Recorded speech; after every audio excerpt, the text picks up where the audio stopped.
Okay, excellent. Well, good morning, everyone. I say good morning because it's 6 a.m. here in Guatemala. So, yeah, it's early for me. I know it's late for Visa, and it's somewhere in the middle for the rest of you guys. So, I hope you're having a great day, a great Friday, and welcome to this workshop on a topic that I'm sure is going to be different and hopefully challenging, and that it sparks conversation, it sparks reflection, and it sparks just a new way of thinking about certain paradigms that we might have about business. So the topic is soft virtues for business. I didn't come up on this on my own. Most of what I'm going to be sharing with you comes out of this book. It's called Spiritual Enterprise, Doing Virtuous Business.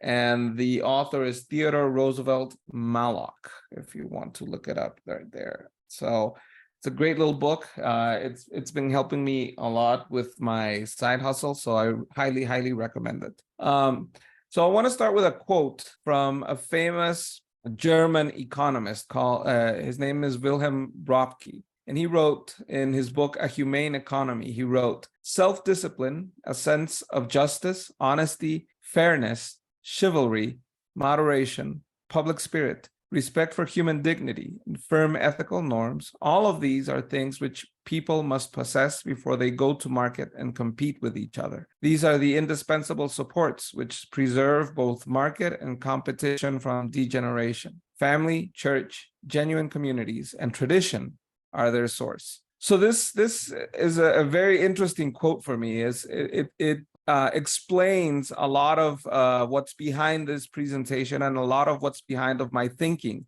I believe in and I've expressed this before many times, in a free society, a free economy, a free markets.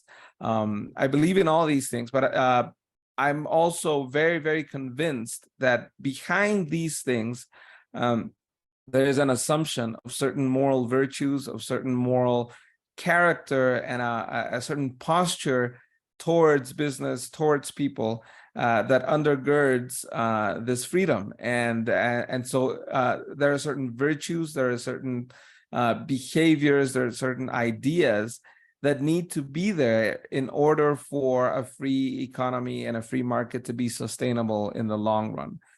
There are a lot of paradigms against business, against the free economy, against free markets out there, that it's cutthroat, that it's competitive, that it's dog eat dog world, that only the strongest will survive, that there's no room for pity or compassion, or it's all about winning. But that's been proven to be the wrong way to think about business, that it's the wrong way to think about the economy.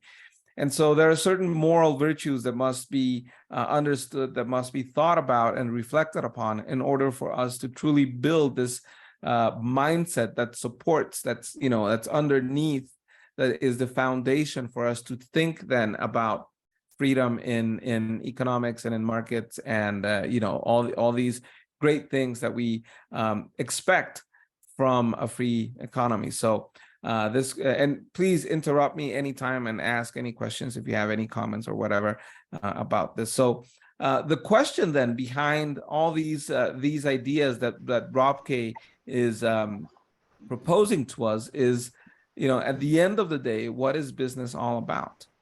What is business all about? And I'd like to hear your comments if you have any ideas. What is business all about at the end of the day? Okay, creating value. Exchanges. Okay, excellent. There's a very few of us here, so everyone gets to say if you want. How about you, Visa? What do you think? What is business all about at the end of the day? Partnership. Partnership, okay, excellent. So what is business all about? This is, and I have an answer to you that has to do with everything that you guys said: creating value, partnerships, exchange. What is business all about? Business is about people, and it's about people in relationships. Everything you said, creating value, exchanges, and partnerships, has to do with people. No business is done in a vacuum. No business is merely electronic exchanges of zeros and ones across bank accounts. No business is about, products floating in midair, moving from one place to another. It's always about people. At the end of the day, it's about people and exchanges. Companies are about people. And I've always been, I always find it funny when countries say we're going to do business with another country. That never happens. Countries don't do business with each other. It's people that live in one place that do business with people in another place that enter into a relationship. So business is about people. And behind all the ideas that we've begun talking about and the concepts that you guys said, people are involved 100% behind everything that we've talked about so far. And so if we're going to talk about business, we need to talk about people. And if we're going to talk about people, we need to ask ourselves a very, very fundamental question behind this idea. And that question is, who is the human person? This is the most important question that we need to ask ourselves. We need to be clear about what we think about the human person if we are going to enter into relationships with others, and if those relationships involve the exchange of goods and services, the exchange of value, the creation of value, the exchange of wealth from one place to another. At the bottom of exchanges, at the bottom of this idea that business is about people, the fundamental question is, who is the human person? And that's not an easy question to ask, especially in this day and age when this question seems to be more nebulous than ever before in human history. Who is the human person? So, we're not going to resolve this issue right now, but this is the homework that I leave for you guys to think about. What is the source of your anthropology? Where do you get your ideas about who the human person is or what the human person is? What is the foundation behind your ideas about this? And I'm going to leave this there because this is a very philosophical and deep question that we could spend the rest of the day on weekend talking about.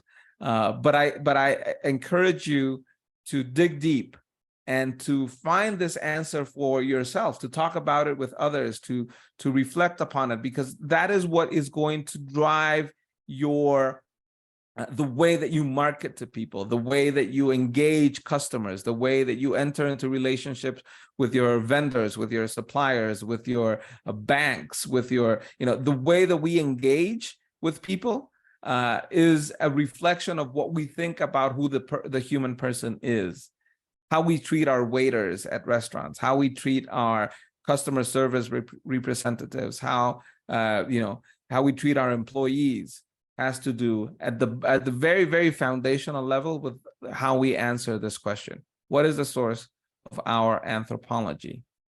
And so if business is about people and relationships, then virtue is a must for business. Business requires certain virtues. Business requires or assumes a certain moral character that enables us to enter into relationships that can be sustained in the long run, that are productive, that are mutually beneficial, that are not coercive, that are free, and that create genuine value, that are not deceitful and do not undermine the dignity of the other person with whom we are entering into a business transaction with. And so there are certain virtues that are required for business. The normal paradigm would accept the following that I call hard virtues for business. These are virtues that we can talk about and that we read books about, virtues like leadership, courage, patience, perseverance, discipline. These are virtues that, if you read any book on entrepreneurship, any book about leadership, they say, you need to develop these virtues. You need to grow in your leadership. You need to persevere because, business takes time. You need to, work hard. You need to be disciplined in what you do and have, good processes. You need to be courageous to invest, to take a risk, to take out a loan, to establish your business. All these ideas, these are things that are, we can normally discuss these ideas in a business setting. We can easily find books about this related to business in any bookstore, I would say most anywhere in the world, right? And these virtues are very, very important. But there's one common characteristic about these virtues that we also need to talk about, that these virtues are individual, meaning that these are things that I must possess, that I must develop for myself to have the necessary drive and endurance to succeed in whatever business enterprise that I undertake, in whatever business process that I want to engage in whatever entrepreneurial idea that I want to make a reality, right? These are things that I need to develop for myself, that I need to strengthen in myself. But the question that I ask is, are they enough? Are they enough to truly change the world through business? Are they enough to truly build the value that we want to create if we remember that business is about people and that business is about people and relationships? We live in a world in many of our countries, especially the countries that are represented at Hayek, that suffer from high levels of poverty, right? And most of us would agree that business is a great way, if not the best way, to move people out of poverty. And so we talk about poverty a lot. We talked a lot about it in the last in our last module that we had, and this is a common discussion in our setting as a class, as a cohort at Hayek.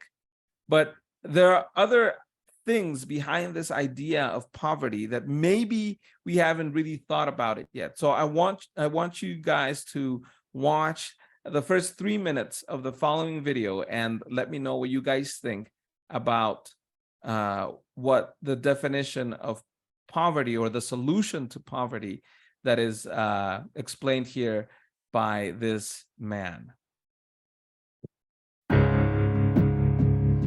What is poverty? Because this is the most important question if you want to work with the poor. I was invited to speak to a group of theologians, and I asked them to define for yourself what is poverty.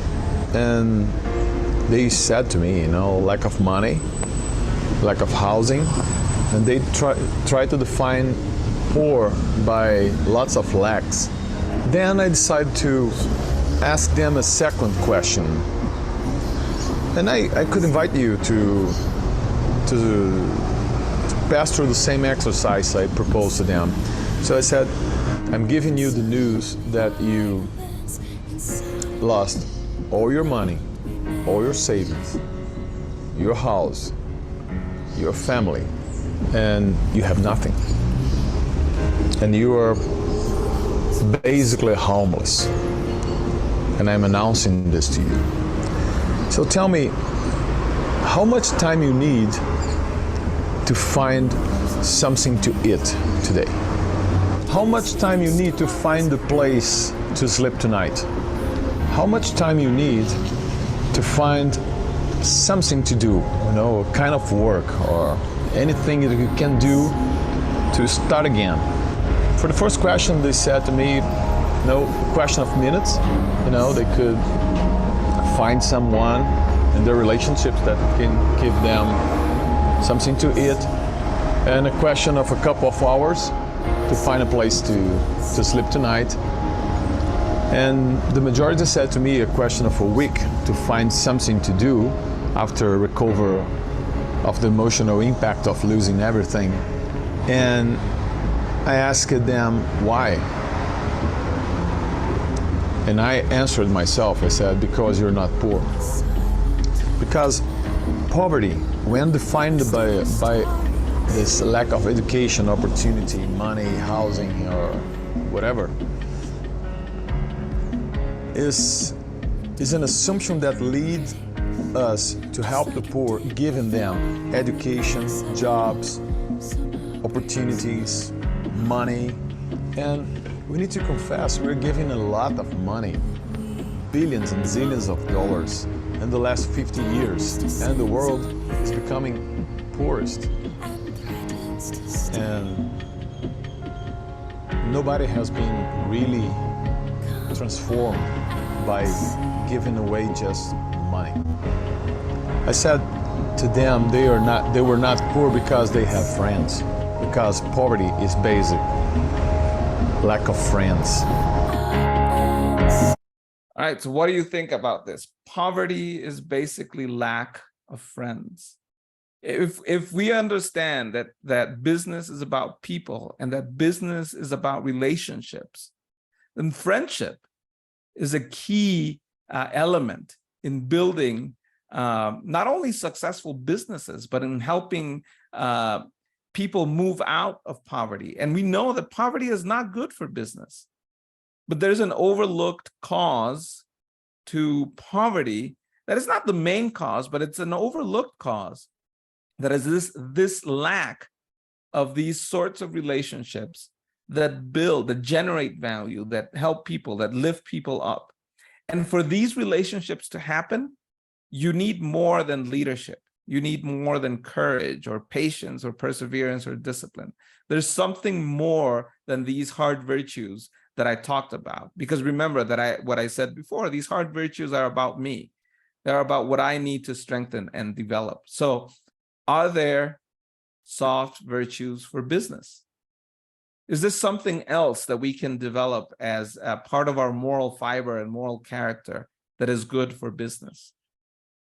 Remember what we've talked about, the basic definition that we laid out. A business is about people and people in relationships. And this is a reminder that business requires us, against the paradigms that you see in the movies, that you see, Gordon Gekko in Wall Street talking about, business, the greed is good, and that it's all about me, and it's about owning and all that stuff. Business requires, in order for business to be successful, it requires for us to be other directed, to think about the other person. Now, if you're in a normal business setting, you should be asking this question that this little girl is asking. Are you serious right now? Can we really talk about these things in the modern business environment? Things like compassion, forgiveness, gratitude, and humility as key virtues for doing business? It's really hard to find a book on business that talks about forgiveness in business as a key virtue, for example, or humility in business. It's all about drive. It's all about pushing hard. It's all about, being successful and smart and being a good leader. But these soft virtues are something that we need to bring back to the discussion, bring them back to the table if we want to really transform the way that we work, the way that we do business, but also the way that the world is thinking about business right now. If there's an enemy, out there, a common enemy that the culture is targeting a lot right now is business. Big business, big whatever, big media, big tech, big, and people don't like business. They like the entrepreneur, which is really interesting, but they hate business. And we need to rebuild this idea that business is an important way for people to engage in relationships, to lift each other out of poverty, to build a strong moral fiber for a society. And so these virtues are very, very necessary. And this is basically the main topic that we have for today. So let's talk a little bit about justice in business. Business is the cardinal virtue behind everything that we do. I love this definition of justice, that it unites success in action with friendship and right dealings towards others. It is the internal binding principle of an enterprise, fair exchanges to fulfill our commitments, to be on time, to deliver what we said we were going to deliver, to pay on time, pay our vendors, our suppliers, our employees on time. Justice in a business environment fosters cooperations, right? It helps build an environment where I can trust you so that we can cooperate with each other.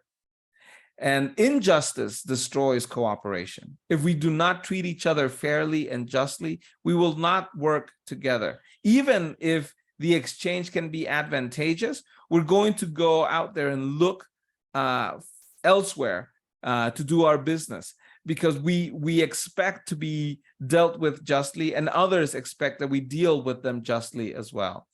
I love these quotes that I found that bind not just the hard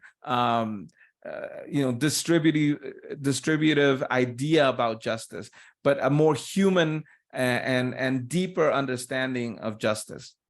Joseph Pieper, one of my favorite philosophers, he said, "Justice is a habit whereby a man renders to each other his due with constant and perpetual will." It's this inclination to always give each person what they deserve in every situation, right? And to be intentional about it. Bishop Robert Barron, which is a great thinker, he said, "Serve justice, render to each his due, and give to those in need." Which is an extension of this idea, right? To seek the good of other, to will the good of the other. And again, generosity and justice, these are things that cannot be legislated, that cannot be mandated, that cannot be coerced, but rather generosity and justice, these are both acts of freedom. And when we go beyond what justice requires in terms of giving to each his due, but go, the extra mile in seeking to serve the other, we are moving away from this paradigm that business is egotistical, that it's all about me, but rather we are casting off these constraints, and we are moving because we see the long term. We see the benefits of actually going out there and sacrifice a little bit more for the other. Now, this goes beyond the realm of just justice, right? This goes beyond the what we normally think about. If we think about business and we think about the hard virtues, justice would be enough for us. But I'm proposing another set of virtues that will build upon this idea of justice, and that will give us a deeper way of engaging with others in business. And so these other virtues are, for example, forgiveness. Can we talk about forgiveness in business? Conflict is inevitable in any relationship, and business is an environment where conflict is common. But to be able to look beyond the conflict, to be able to forgive instead of seeking just how to punish you for a mistake, for an error, for something wrong that you did, but to be willing and able to forgive, it undoes this knot in the relationship, and it helps us to move forward. It helps us to seek a better way of resolving conflict, a better way of resolving problems that we might have. It's the goal. I mean, when we talk morally with people, when we seek to dialogue with people, forgiveness is key, because we see each other as responsible for our actions and accountable for our actions. And this helps us to restore respect. If I extend forgiveness or ask for forgiveness, I am extending respect to the other. And this allows us to better like each other. It makes us more human, because we're not just going after, punishment and after the wrong and accusation, but it actually looks to restore the relationship, because maybe in the past, our business relationship has been mutually beneficial. And a mistake can destroy something that can be sustainable in the long run if we do not seek to look beyond that and look at the other as a human person that can commit mistakes. And so forgiveness is a very important virtue here. And it's even more important if we extend forgiveness, even if it's only on our side, to those who maybe will not acknowledge the wrong and maybe even be happy because they hurt us. But if we do not extend forgiveness on our side, we remain tied up. We are unable to move forward, to seek for other opportunities, to let go and keep moving forward and keep pushing towards the goal that we have in business for our company, for our employees, for our customers. And this is a very unique thing. It's counterintuitive, but it's a very challenging virtue to cultivate if we want to engage in a more long-term and human way of doing business. I think Edson wanted to say something. Because things like that you bring, like, for example, compassion and forgiveness, usually we see that going the opposite direction of, the profit motive and having a larger business. However, if we think about the incentives that doing business brings to us, it actually will incentivize us to be more compassionate and more forgiving because we want to make more money in the end of the day, right? Yeah. Yeah. So, like, if someone insults us and they're our clients, we're much more likely to forgive them because we want repeated business. Exactly. Yeah, I think that's very interesting what you're bringing. Yeah, and if we want our employees to grow, we need to be able to forgive them. Young employees, people that have their first job, they're going to make mistakes. Even seasoned executives are going to make mistakes. But again, if we focus on resolving the problem and not destroying the person through forgiveness of the person and working together to resolve the issue, that builds trust, that builds sustainability for a business, that builds a mutually beneficial relationship that can allow us all to grow. So forgiveness is very important in business. Now, aside from forgiveness, as Edson mentioned, we can also talk about compassion as this virtue that allows us to release the creative potential of those that might not have had any opportunity to release it. Yes, Simona, welcome.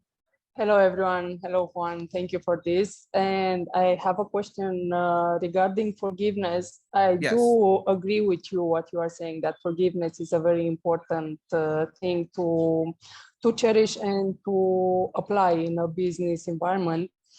The question is, until which point? Because you forgive once, you forgive twice, you give more opportunities, you give feedback, you encourage the people to grow and to make mistakes, but there has to be a limit, because forgiveness until the end of time, regardless of the consequences, yes, I'm not very sure that it will work in the end. I mean, it's okay to give second chances because, yes, we are all humans and we all make mistakes, but there has to be a limit.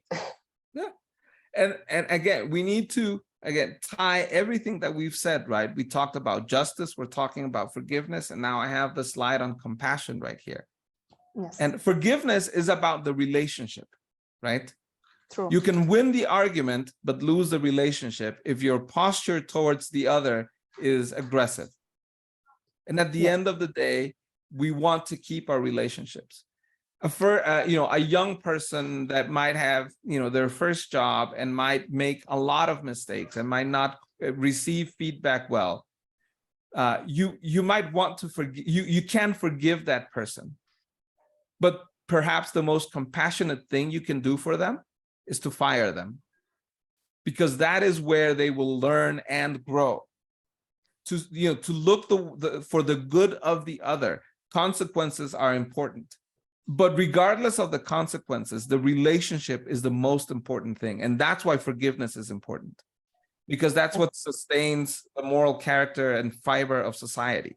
Like, one thing is not excluding the other, right? So you can fire a person, which means I'm not doing business with you anymore. It could be a client or anything, right? But you can do it in a compassionate way, in a way that is forgiving. Well, I forgive you, you know, but I'm not going to work with you anymore. But it's done in a nice way, and it's done in a human way, right?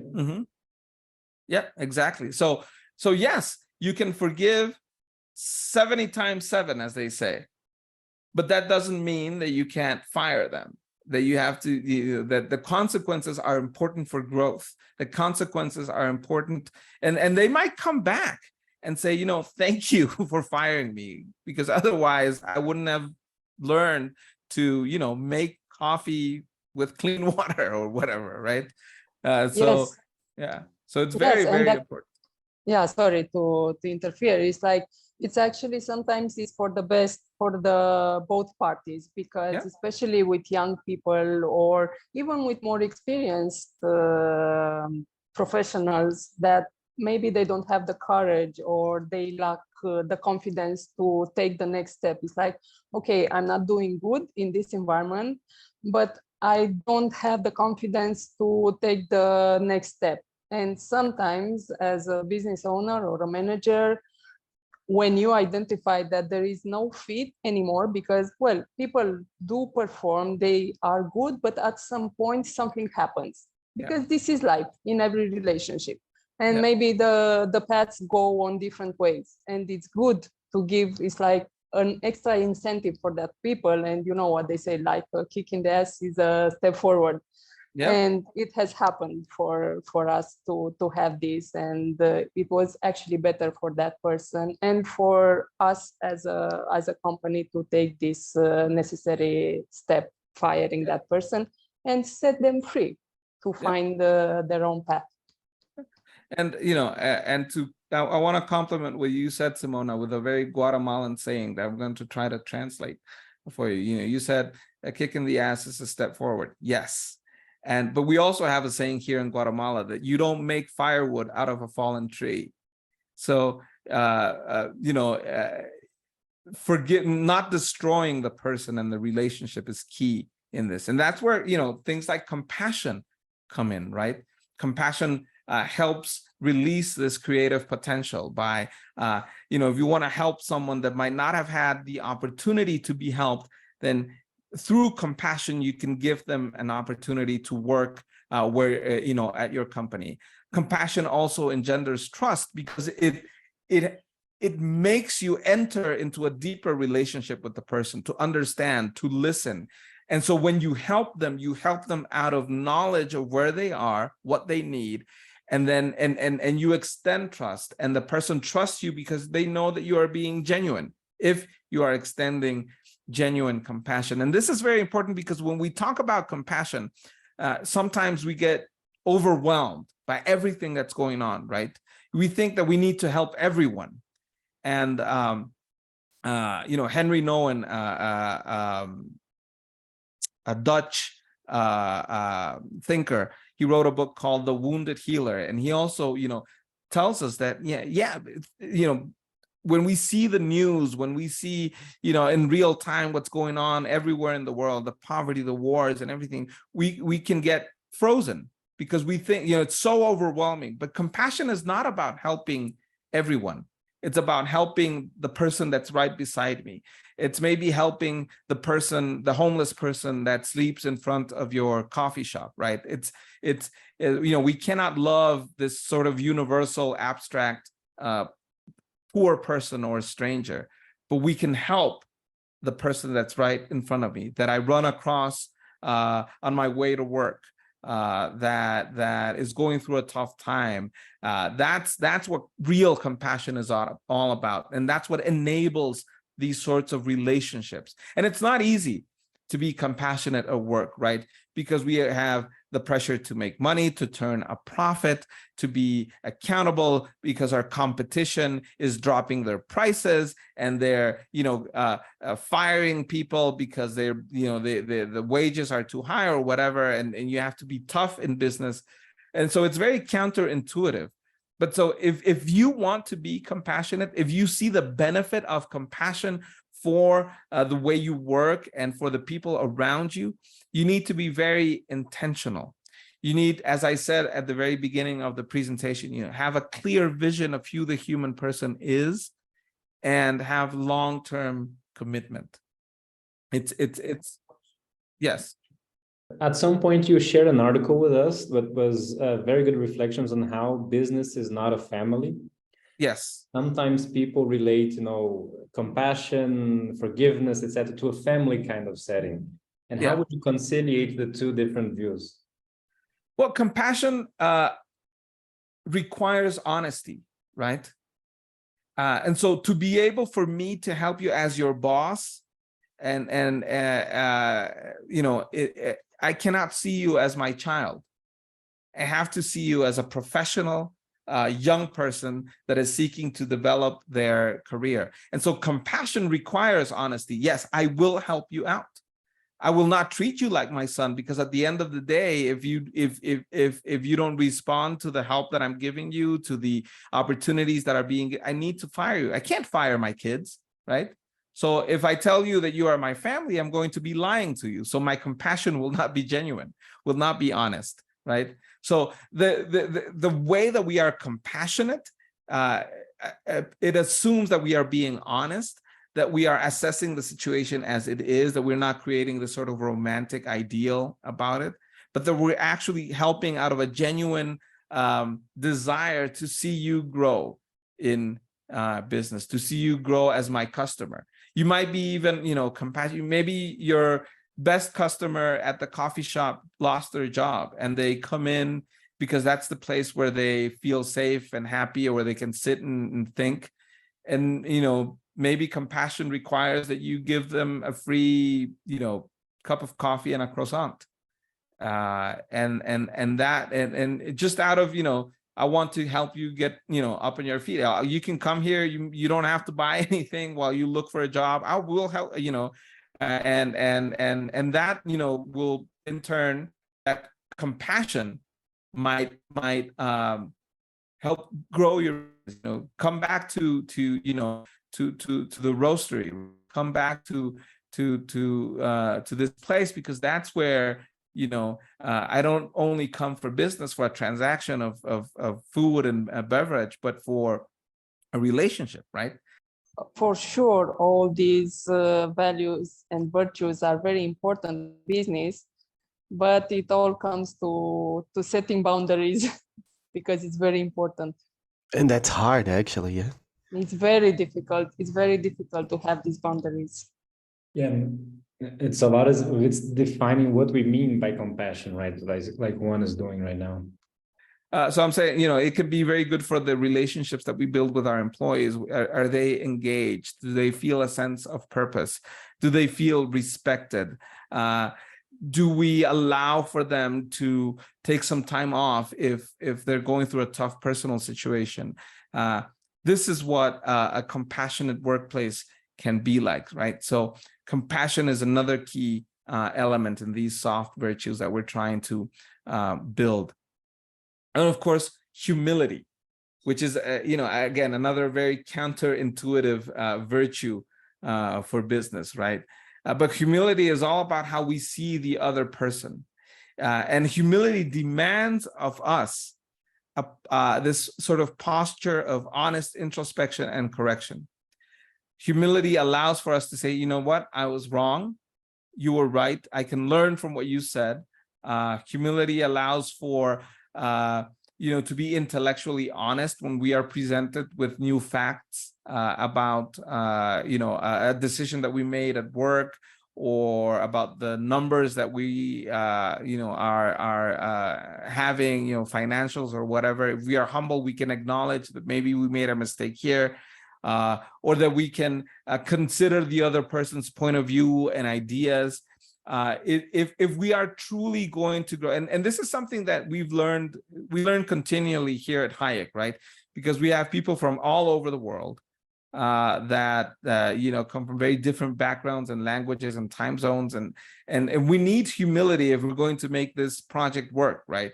It's to allow for global and diverse voices to be heard, if we are going to be able to cooperate in group projects, even though our time zones might be way off, right? So we need humility in order for work to be sustainable in a truly global and diverse marketplace. And humility is very necessary when we are dealing with those that are asking for our help, right? We may want to help them our way, but and being unwilling to listen to what their actual needs are, you know. And this is something that us guys suffer a lot, you know, when our wives or girlfriends or whatever, they're telling us their problems, we give them the solutions right away, right? Because we think that our job is to fix, and maybe no, they just want to be listened to, right? And they don't want the solution, they want to be listened to. And so a lot of the times, you know, there's a temptation to look down on people that need help, and humility rescues us from that. You know, Henry Nouwen, and another book that I love from him called Compassion, he said that humility and compassion are not about, you know, bringing people up with us, but rather us going down to them and being with them where they are. And so that requires a lot of humility and a lot of intention to be able to do that, right? And so humility, again, is a virtue that is contingent upon how we see and how we understand the human person, right? Our anthropology is key to being humble, to considering the other, especially when we deal, for example, here in Guatemala, we have to, you know, over 50% of our population is of indigenous Mayan ancestry. And there's a lot of exclusion and racism and, you know, elitism in our country. And it requires a lot of humility to be able to correct those things. And you know, if over half of the population is of Mayan ancestry, that's half of our market if we want to engage the entire country. So humility in engaging them, I'm not trying to make them like us, but understanding how we can serve them where they are better. That requires a lot of these virtues that we've talked about, you know, humility. And so the other and the final virtue that I want to propose to you is gratitude. Gratitude as the truly game-changing virtue in business. Gratitude destroys the myth of the self-made person. You know, a lot of people write books of how I became a self-made millionaire. Nobody has ever been able to become a self-made anything. You know, we all require the help and the support and the encouragement of others to be able to succeed in anything that we do. So gratitude acknowledges the help that we receive from the other. It acknowledges the other as one of the, if you guys saw the Avatar movies, there's a very important phrase that they use when they greet each other. Does anyone remember how the Na'vi greet each other in Avatar? That and they do this move, right, with their hands. They say, "I see you." It's a very beautiful way of greeting each other, right? I see you. And gratitude is about seeing the other and acknowledging how they have helped us and benefited us along the way. It's a source of strength at the end because it strengthens relationships, and gratitude lightens the environment. When someone does a good job and you say, you know what, thank you. You don't need to pay them a bonus. Maybe you want to, you can do that out of, generosity or whatever, but to just say thank you, to publicly thank and acknowledge the good work that others are doing, it just changes the entire way and mood of doing things at work, right? It really transforms a workplace where we are able to acknowledge each other in this way. So let me share with you this short video of 3 tips to cultivate this very important value at work.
And let me show you how this is applied in the real world. This, what I'm showing you is the desktop version of our company app, where we can access a lot of things. One of the things that we can access is what we call our acknowledgement program. It's called Epic People. And all these things that you see here are public acknowledgements of how people fulfill our company values, like passion, excellence, positive impact. Let's see, there's another one. We have another value is creativity and communication. And so we can acknowledge each other publicly here.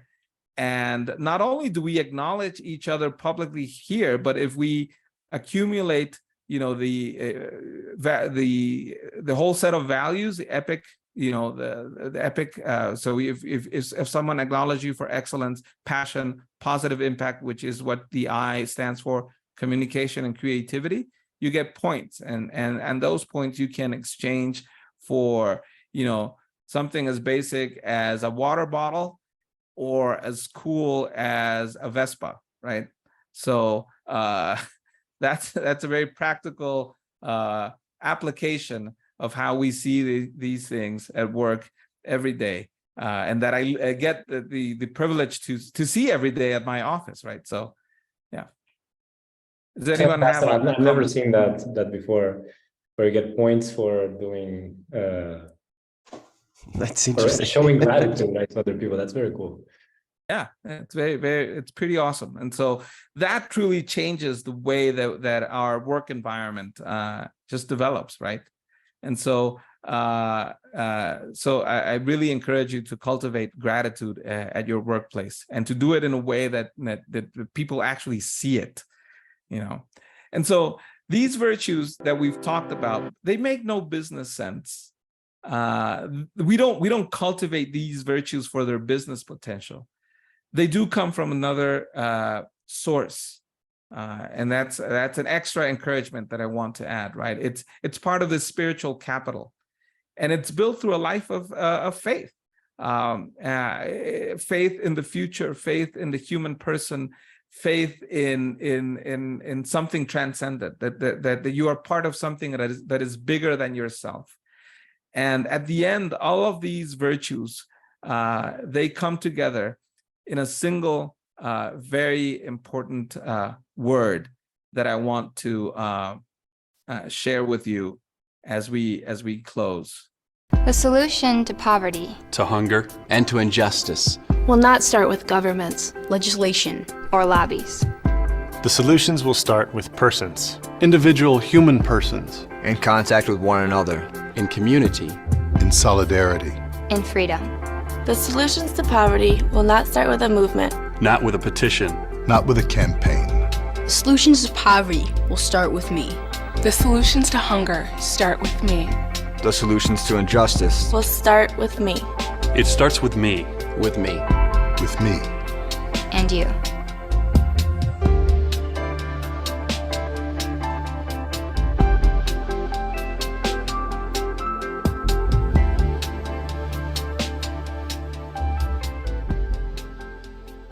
Yeah. Love well. Love well. That's what it all comes down to. And let me just leave you with a couple of quotes that I hope will keep this dialogue going. One of them is from Adam Smith, and the two last quotes are from our. Simona, you wanted to say something? Yes. Well, based on experience, of course. Yes. I totally agree with all these virtues that you mentioned today. They are very important in a work environment or outside work, or in every relationship that we nurture and we have.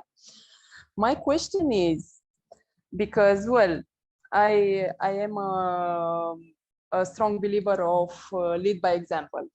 My question is, how can we avoid cutting corners from the people that might misinterpret these values? It's like they think, oh, you are too soft, you are too kind, I can do this, you know, I can do my way, I can fake, I don't know, some virtue to get more points, as you said, based on gratitude, or I can do something else. So crossing those boundaries that maybe you didn't set in the beginning, because based on good faith of the people, and then well, things start happening, and then okay, now we need to fix, we need to set these boundaries, and and people might think, oh, you are not the same as in the beginning, what's happening, why is this happening now, and what can we do, and it's not the same, and stuff like that, you know, all based on experience.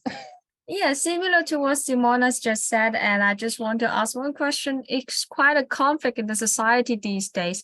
How do we apply all these virtues in recruitment for the business? Because this is a conflict that we always meet. For example, when we have HR to screening what candidate we should choose, and then we always choose the ones with experience, and then the other one, the candidates are actually very humble and very ready to learn, but just because they don't have a chance to get in touch with that career path or in the business scope, and then suddenly they are shortlisted, and it's just like that. How do we apply all this to this recruitment? We have from experience and from the directive that we have at work. And also answering to Simona's question, as I said before, right? These virtues, we don't cultivate them because they have business potential.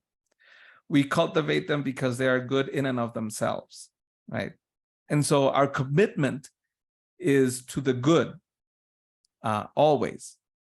And that's because the source, and that's why, again, these virtues are cultivated from a very different source than just the profit motive. They can help. You know, Harvard University once wrote a very famous article called "Why Be Honest If Honesty Doesn't Pay," right? And yet we do this, and we persevere through in living out these values because they are moral goods in and of themselves. And yes, people will wrong us. Yes, people will take advantage of us. Yes. Will we lose money sometimes because of this? Yes. But again, if our sights are set on something greater than ourselves, then we have the moral strength to persevere, even if the cost is high. And to Visa's question, one of the example that I can set is what we do at our work, right? We when we hire, we do look at people's competencies, we look at their CVs, but the common directive that we have, and the question we always ask ourselves is this a good cultural fit for us?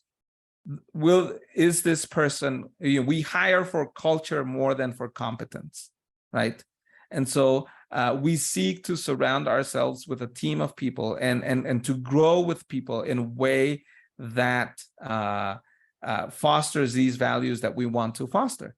And so as a, myself as a leader, I have about 15 people in charge of me. And this is something that I tell them the very first day, that we are results oriented.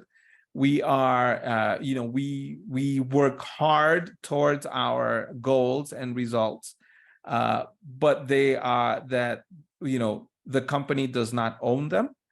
That if they cut them, they don't have to bleed the colors of the company, but that they work for higher purposes, and that I understand those higher purposes, and that I will always put those ahead of if they need to go to the hospital, if they need to pick up their kids' grades from school, if they, so long as we meet and we fulfill our commitments, there's no problem with that, and so that's the way I try to foster these things.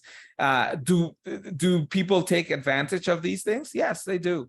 But I'm not pragmatic about this. I'm fully, I'm all in on this because I see the good of it in and of itself, rather than its pragmatic or transactional benefits, right? So, yeah. And so, I'm sorry, I'm going backwards. And so this is why these quotes that I mentioned from Adam Smith and our school's namesake, F.A. Hayek, are very important. Adam Smith wrote, religion, even in its crudest form, gave a sanction to the rules of morality long before the age of artificial reasoning and philosophy. That's Adam Smith, out of the Theory of Moral Sentiments.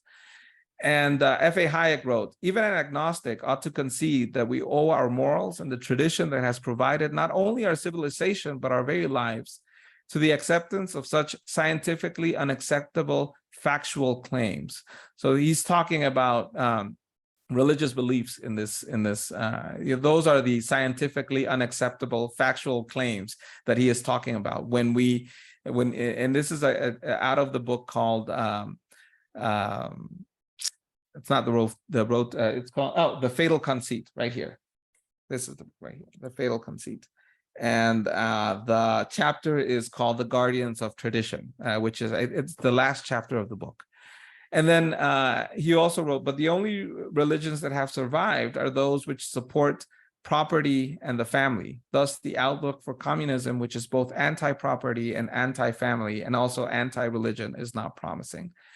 So these are, as they say, in Spanish, we say, se las dejo picando en el área, which I'm going to translate the best way I can. Let's see. I think we all like soccer here. Hopefully, we all understand a little bit of soccer. But the rough translation of what I said is, I'm going to leave the ball bouncing inside the box for you just to kick it in the goal, right? So I hope these ideas keep the dialogue going about the importance of these virtues as you go about your work and you think about how to build businesses that truly transform lives and build a better society than the one that we have. So that's it for me. But if you guys have any other questions and comments, and I also want to welcome Sophia, Dr. Sophia Wolmers. She is my high school classmate, and so I'm very happy that she's here and she responded to the invitation. So that's it. Any questions or comments, or that's it for me right now. Thank you so much. Great presentation. Very intriguing, very stimulating. Next week, we will make an event where we will release what's going to happen on Hayek Global Summit and the graduation ceremony of the students and everything that we're doing in Brasilia. So everyone stay tuned. We're going to invite all of the Hayek students, of course, but anybody on the community as well to participate, whoever wants to come down, have a nice time of vacation in Brasilia, talk about business and participate in the graduation ceremony. So stay tuned that we're going to release pretty soon the event that we're going to talk about the summit on Brasilia next week.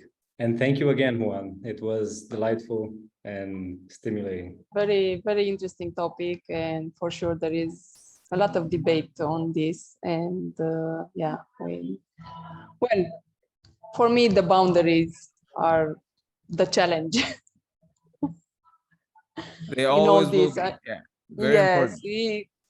They will always be the biggest challenge. And yeah, it's like, how do you keep on applying these virtues even when life kicks you, Yeah. I understand. Been there. Yeah. All right. It gets easier every time, right? Yep. Thanks a lot, Juan. Thank you. All right, guys. Take care. It's great to see you. Bye-bye. Have a good one. Have a good day. Thank you. Have a good day, guys. Good Amazing morning, day. Good night, wherever you are. Bye. Great Yeah, weekend, that's true, bye. Visa. Good night, Visa. Thank you. Good night, Simona. Good night, I'm going to have I should go to cook and have my supper now. Yeah, I'm gonna have breakfast too. Breakfast time for me. Yeah. Bye-bye. Bye-bye. Bye. Bye, guys.